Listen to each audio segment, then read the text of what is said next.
It's the Evan edition. The Evan edition. The Evan edition. The Evan edition. It's the Evan edition. The Evan edition. The Evan edition. The Evan edition. It's the Evan edition.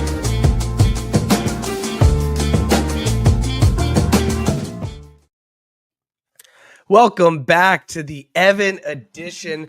Happy Monday, everybody. We are here, and after a long or short weekend, we are back to discuss more geeky things. Thank you for joining us live. I TikToked last night to say that Kevin Feige spilled the beans on so much information that has to do with Marvel, the MCU. We're going to get all into it. We're going to talk a little bit about Superman's weekend 2 box office performance and where that stands currently. But before we do, I want to get in a little bit of what I've been watching. I just watched this new Netflix series with Eric Bana on Friday. It just dropped. My buddy asked me if I had seen it already. I'm like, I've been at work, bro. Like, no, I haven't seen a movie that just dropped on Thursday or Friday.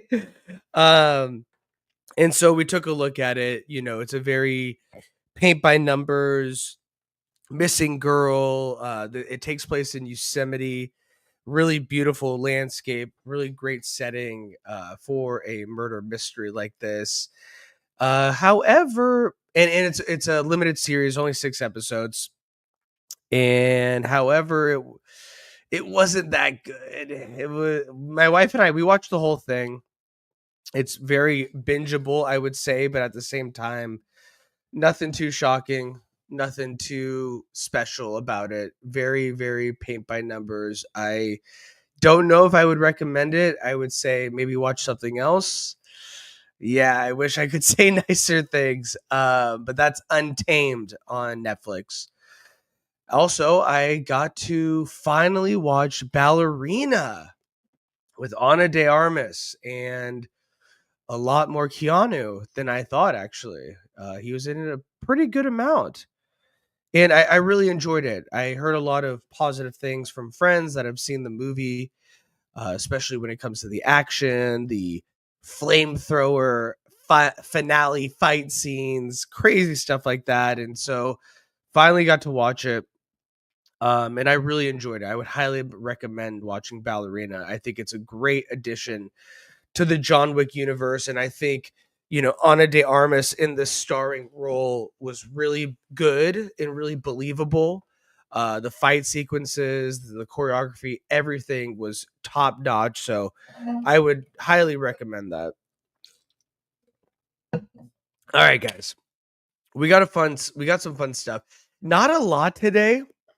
It really seems like we're going to be pretty much in the week or coming weeks, we're going to be talking a lot more Superman, depending on how it does in the box office, and a lot more Marvel, because this Thursday, Fantastic Four finally drops, and we are going to see it Thursday night. So I am so excited.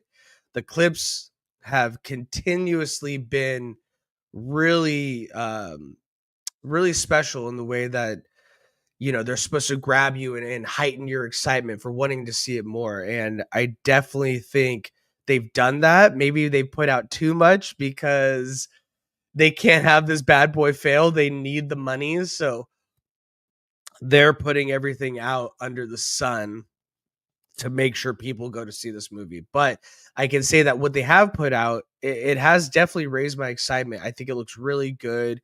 They just did last week a Galactus kind of centric clip, and that looked amazing. So, and then we finally get people watching the movie for the first time and their first reactions that have been pretty glowing. So yeah, not too much, but we're going to be talking about these things quite a lot, and I for one am super excited.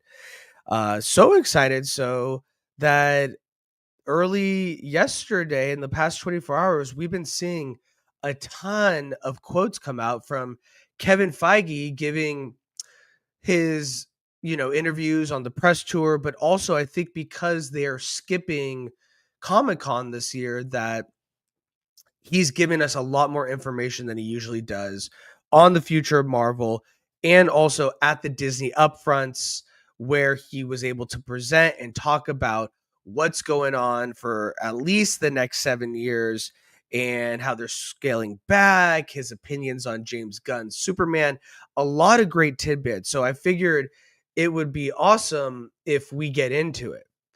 So let's get into it. There's a lot of articles about it with different aspects of what he's been saying. So I probably will use a few different ones. The first one we're going to start with is from Deadline. And this bad boy comes to us from Deadline, and they say, when it comes to the future of Marvel Studios, which has taken its licks this year with misfires, Thunderbolts, and Captain America Brave New World, of course, Thunderbolts being really good, superhero box office brand isn't letting up. Marvel Studios producer and president Kevin Feige hosted a sit-down with the press at Marvel's Burbank headquarters this week, gesturing toward a series of locked doors in a meeting room. He locked them in there, was like, I got some stuff to tell you. I need to get you guys excited again. He says, it's a 7-year plan, teases Feige. I think it goes to 2032. It's on magnets and it can move around.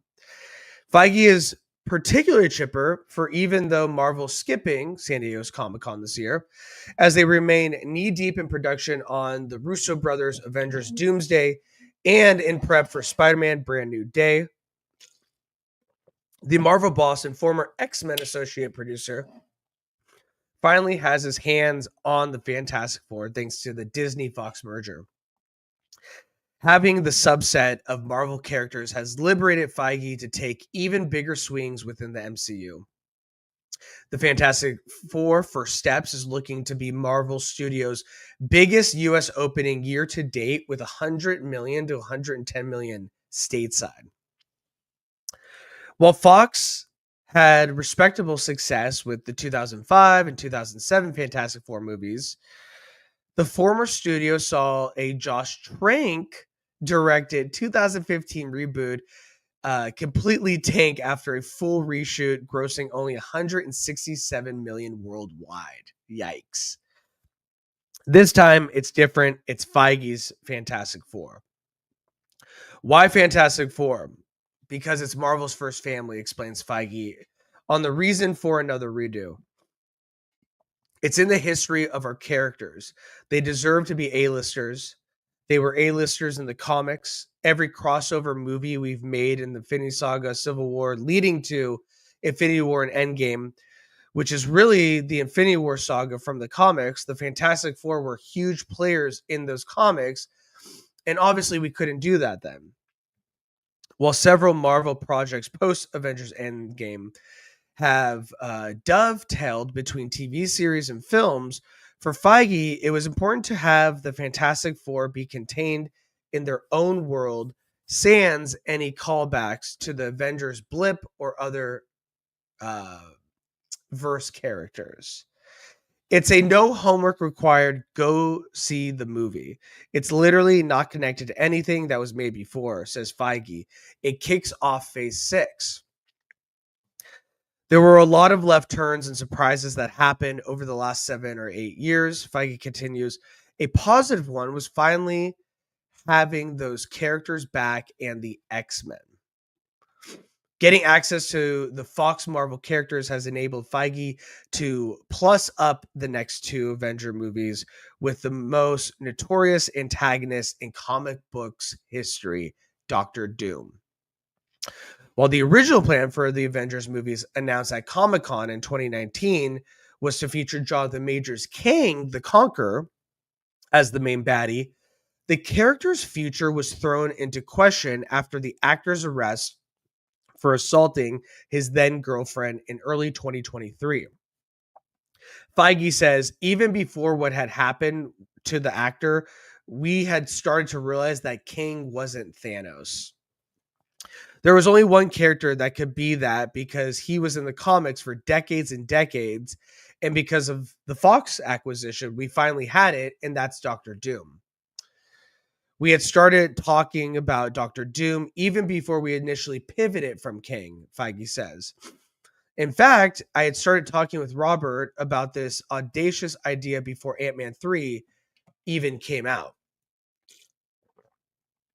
Already, Patrick Stewart's X-Men, Dr. Xavier, Professor Xavier, what's Deadline doing, has made a cameo in Disney Marvel Studios' Doctor Strange in the Multiverse of Madness, with a slew of X-Men characters like Channing Tatum's Gambit, even Wesley Snipes' Blade, making cameos in last year's Deadpool and Wolverine. Speaking of Blade, despite being taken off the calendar, the project remains in development with two-time Oscar winner Mahershala Ali still attached. Interesting. The movie with the actor was first announced at San Diego Comic-Con in 2019, with Ali taking the Hall H stage in what was then a huge announcement of the MCU's plan across cinema and Disney+. Feige revealed this week that while there were 4 versions of Blade in the works, 2 of them period pieces. One of them was set in 1930. We landed on modern day, and that's what we're focusing on now. On pausing Blade after the exit of 2 filmmakers, Yann Demange and Bassam Tariq, Feige says, we didn't want to put a leather outfit on Ali and have him start killing vampires. Why not? Let's get it going. You can start and have a good script and make it a great script through production, but we didn't feel confident we could do that on Blade, he continues. We didn't want to do that to Mahershala and didn't want to do that to us. In the wake of the success of his own vampire movie, Sinners, one reporter wondered whether Ryan Coogler would get to take a crack at directing Blade. Feige says there's no such plans, and the director remains committed to Black Panther 3. Feige's new phase of the MCU are fewer, higher quality movies, numbering anywhere from 1 to 3 annually, with less connectivity between the films and TV shows. Marvel learned the hard way that its overreaching Disney Plus series and theatrical movie plans were too much of a good thing for fans. Evident in the bombing of the Marvels, only 206.1 million global box office, which fused together Brie Larson's Captain Marvel, who had her own billion-dollar grossing film with the first movie, with the lesser-known characters of Miss Marvel and Monica Rambeau. The takeaway was that many fans and general moviegoers didn't buy tickets for the Marvels because they weren't caught up on Miss Marvel on Disney Plus. Still, while storylines won't cross over between series and film, characters will. Think John Bernthal's The Punisher cameo in the upcoming Sony Marvel Studios Spider-Man Brand New Day. Where we have great actors playing great characters, I think it would be fun to see them in multiple places, says Feige. With Downey now playing Doctor Doom, are there plans to recast the core Iron Man, Captain America, etc. on the big screen? Yes and no. Feige sees a star such as Chris Hemsworth still in his prime to play Thor, and even cherishes the return of thespians, i.e., Tim Blake Nelson, Samuel Stern in Captain America Brave New World, who played Marvel characters years ago. But yes, the long term, like with many other storied movie franchises, Marvel classic heroes will get new faces eventually. When exactly? X-Men is where that will happen, promised Feige. In addition, post-Avengers Secret Wars, there is no plan to reset. There is a plan to reset singular timelines. he goes on to say, you know, there more R-rated MCU movies after making the highest grossing R-rated movie of all time with Deadpool and Wolverine at 1.33 billion? Sure. Where appropriate and where necessary, of course, says Feige. With regard to Feige's future and whether there's more Marvel under him, he's not going anywhere. While his contract is up in 2 years, he tells us, do I want to be making big movies for big audiences in 10 or 15 years from now? Yes. And that's all I want to do. Marvel is a great way to do that. So that was the Deadline article, which gave us some of the tidbits. We're going to go over to the next article, but I do want to give an upcoming Marvel schedule. So just to make it clear, right now, Spider-Man Brand New Day, July 31st, 2026. Avengers Doomsday, December 18th, 2026. There's an untitled Marvel movie, July 23rd, 2027. Avengers Secret Wars, December 17th, 2027. Then there's untitled Marvel films for February 18th, 2028. Marvel 5th, 2028. Marvel 10th, 2028. And December 15th, 2028. Wow. So there you have it. We got some Marvel stuff going on. On top of that, Hollywood Reporter talks a little bit more about what James Gunn, Superman reaction that Kevin Feige had, how he's talking about scaling back. So that was really interesting too.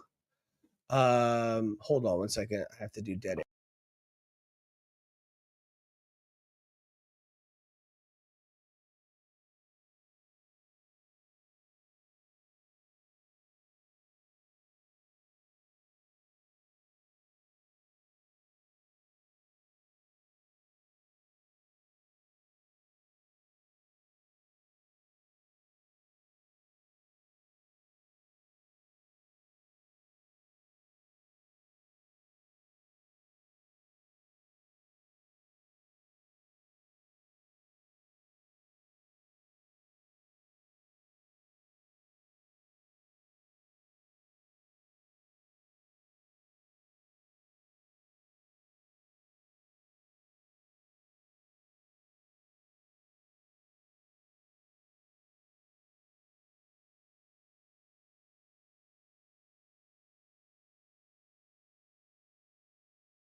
Okay, guys, sorry about that. A little technical difficulties. So I want to get into a little bit of the Hollywood Reporter because they gave a little bit more on Kevin Feige's reaction to James Gunn about putting out too much content.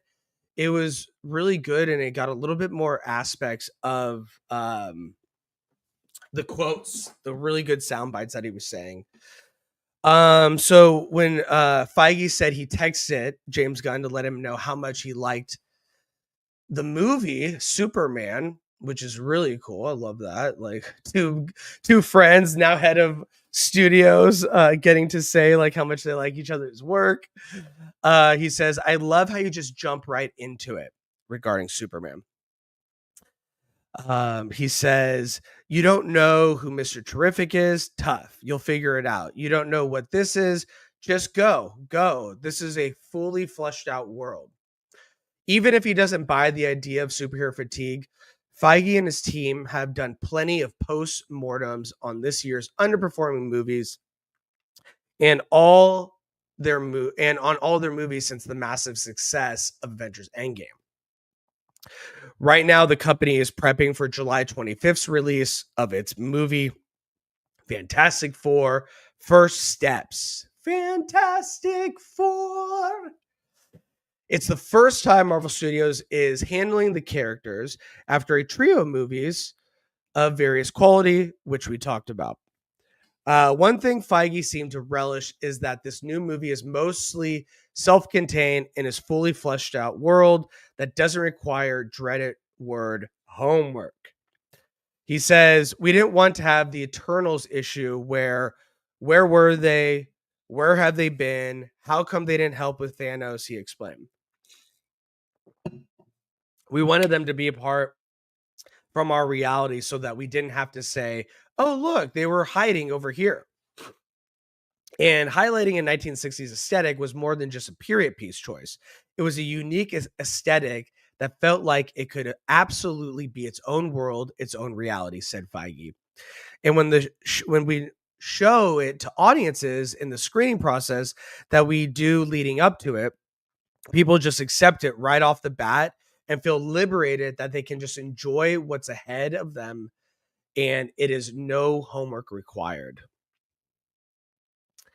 And yes, Feige knows Marvel made too many movies and shows and other things they did wrong. You know, from the first Iron Man in 2008 through Endgame in 2019, Marvel produced around 50 hours of screen storytelling. In the 6 years since Endgame, the number jumped from an outstanding 102 hours of movies and television to 127 hours if you include animation. Kevin Feige says that's too much. He characterized the time period after Endgame as an area of experimentation, evolution, and unfortunately, expansion. And while he's proud of the experimentation, he points to TV series like WandaVision and Loki as some of the best stories they've made. He admits it's the expansion that is certainly what devalued that input. Being high on success also may have pushed Marvel to readily agree to try and deliver more programming at a time when Disney and the rest of Hollywood were engaged in the streaming wars. It was a big company push, and it doesn't take too much to push us to go. People have been asking for Miss Marvel for years, and now we can do it. Do it. Oscar Isaac wants to be in Moon Knight. Do it, recalled Feige. So there was a mandate that we were put in the middle of, but we also thought it'd be fun to bring these things to life. Marvel has already pulled back the amount of movies and shows it makes. Some years may even only have one movie. Certainly, there will be years with only one TV show. Also, Marvel has started grinding down on budgets, with movies costing up to a third cheaper than the films from 2022 or 2023. Here's why Thunderbolts failed. Even though it is a very, very good movie, which I think is incredible. He says, it's that expansive that I think led to people to say, do I have to see all of these? It used to be fun, but now I have to know everything about all of these. And I think the Marvels hit the hardest, where people are like, okay, I recognize her from $1 billion movie, but who are those other two? I guess they were in some TV show. I'll skip it. This had an effect on Thunderbolts, which featured characters that were seen on various platforms, including some only appearing on shows before hitting the big screen. Some of them we're still feeling the residual effects of that notion of, I guess I had to have seen these other shows to understand who this is. Feige explains, I think if you actually saw the movie, that wouldn't be the case. And we make the movie so that that's not the case. But I think we still have to make sure the audience understands that. So they talk a little bit about how Feige's staying put for now. He also addressed the Jonathan Majors of it all with King, which we talked about. And he talks about, the tragic loss of Black Panther star Chadwick Boseman. And so a lot of things started to change around that time. Feige doesn't even mention Major's name by hand, as him calling him the King actor at one point, or the actor, or just zeroing in on the King character, which is interesting.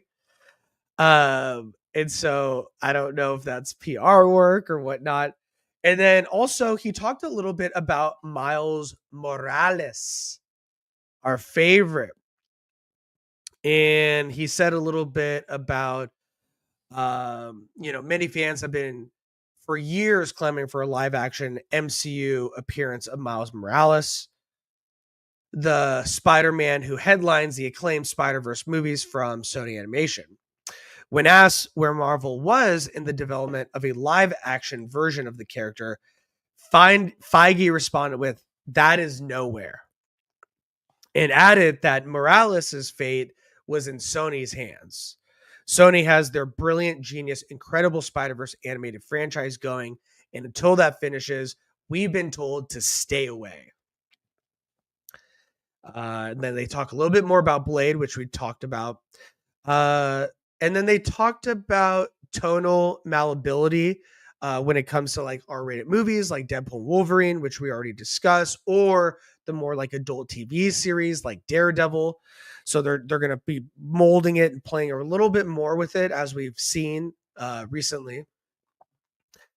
And then Feige still likes the flexibility of going into production without a set script. The Marvel method of movie making, he says, and this is very interesting. He says, has always included ever evolving scripts and heavy lifting in post production. Striking a contrarian position, Gunn, after working at Marvel, has publicly stated that his DC studio will not begin a project without a lock script and a definitive ending. Feige says Marvel has never started a movie without a full script, but also added that he's never been satisfied with a script that the company has had. I've never been satisfied with a movie we've released. He even added on top of that, what he and the company like to do is plussing at every turn. There's plussing happening every day on the Avengers Doomsday set right now.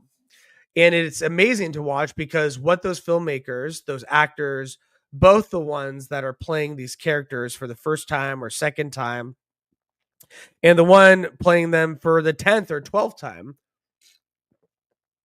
are the best in the world at it and know these characters so well, said Feige. So if they have an idea, they want to listen to it, and you want to adjust to it and you want to improve it, I wouldn't want to change that.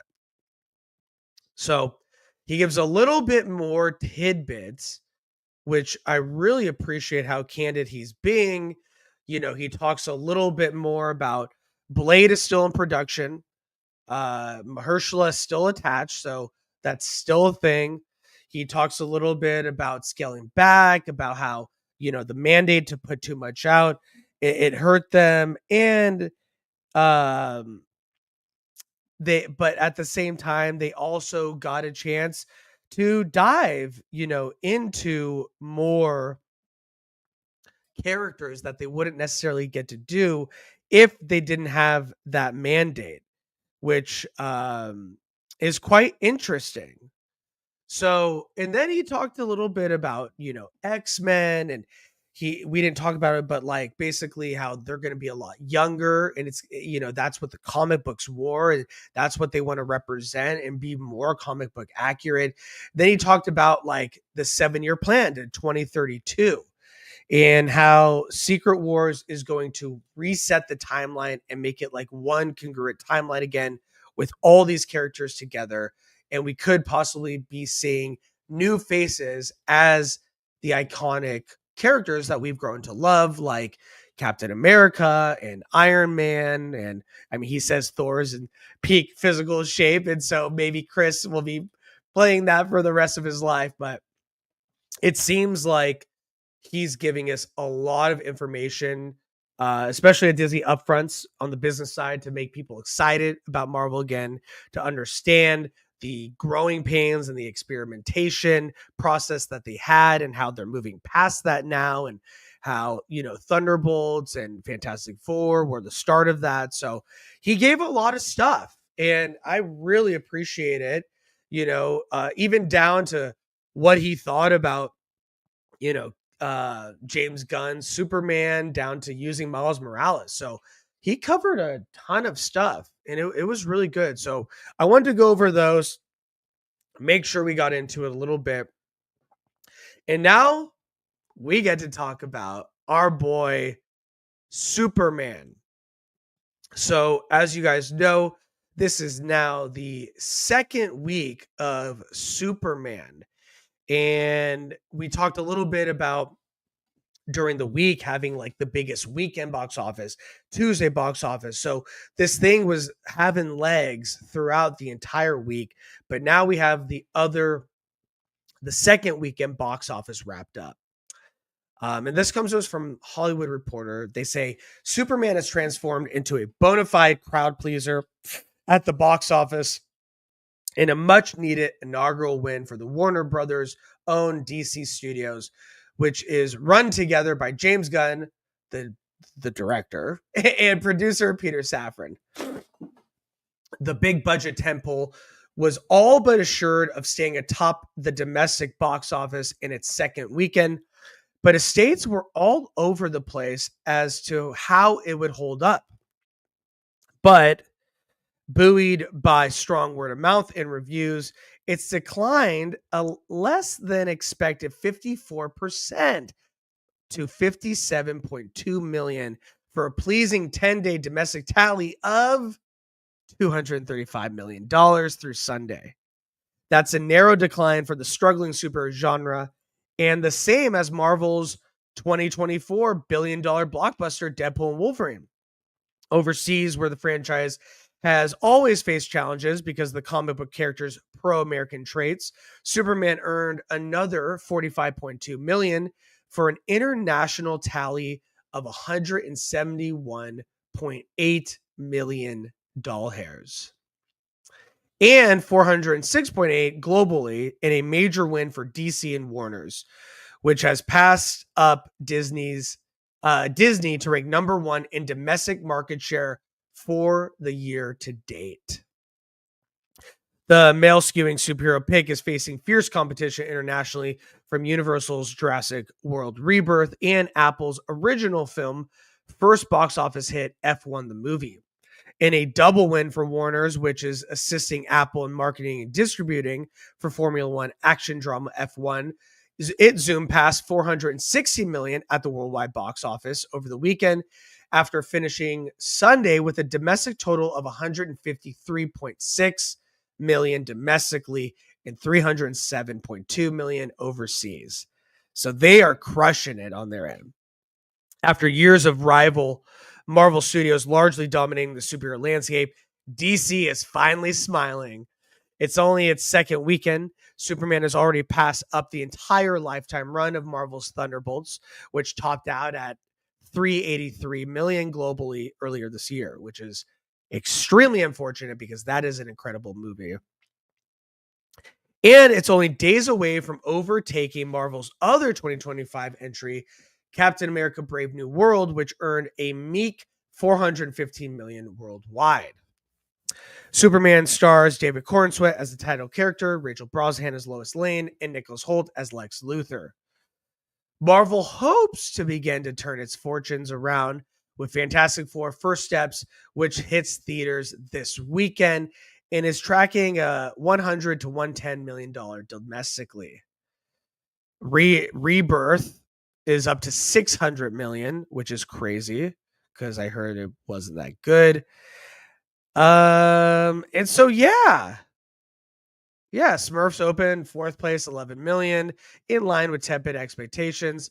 But wow, only a 54% drop off for Superman is fantastic. That is very, very good for Superman. So it's already crushing Marvel's entire Thunderbolts run. It's about to catch up to Brave New World, and it's only been its second weekend. This bodes extremely well for Warner Brothers, DC Studios' first outing with Superman. So I, for one, am extremely excited about what's to come because now we know Superman is hot. Not only is the word of mouth good, the reviews are good, but people are going to the theaters to see this. Having a 54% drop off from the first weekend it even beat their expectations. That is extremely good. So I think that's incredible. I think it's a great movie. Unfortunately, I have not been able to get back in there to see the movie again. I really want to. I'm going to try and go next weekend because this week is Fantastic Four week. And I don't want to miss that. I don't want to mess it up. So let me know what you guys think. What do you think about Superman? Have you guys finally gone out to see it? Do you like it? Are you surprised by the numbers and the people going out? Does this make you happy? Does this make you mad because you love Snyder? Maybe that's okay as long as you're respectful. Drop a comment below.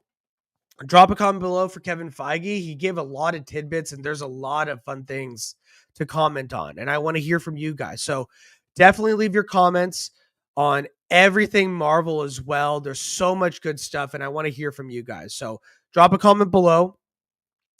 And that will do it for the show. I know it wasn't a lot, but these are, Kevin Feige gave us a lot of stuff. And I really wanted to talk about that 7-year plan and what his thought process is going into it and how that started with Thunderbolts and will continue this weekend with Fantastic Four. So that'll do it for the show today. Stay tuned at the end of this week where I will be talking about my out of the theater reaction for Fantastic Four on Thursday. And we'll do a little bit of a discussion about it on Friday and any news that comes out between now and then. So like, subscribe, follow us on all the socials at the Evan Edition. Check out the TikToks. They're getting crazy. My dog is in it a ton, so check out Curry as well. And have a good Monday, everyone. Stay tuned next time, and can't wait to talk to you soon. All right, bye. It's the Evan Edition. The Evan Edition. The Evan Edition. The Evan Edition. It's the Evan Edition. The Evan Edition. The Evan Edition. The Evan Edition. It's the Evan Edition.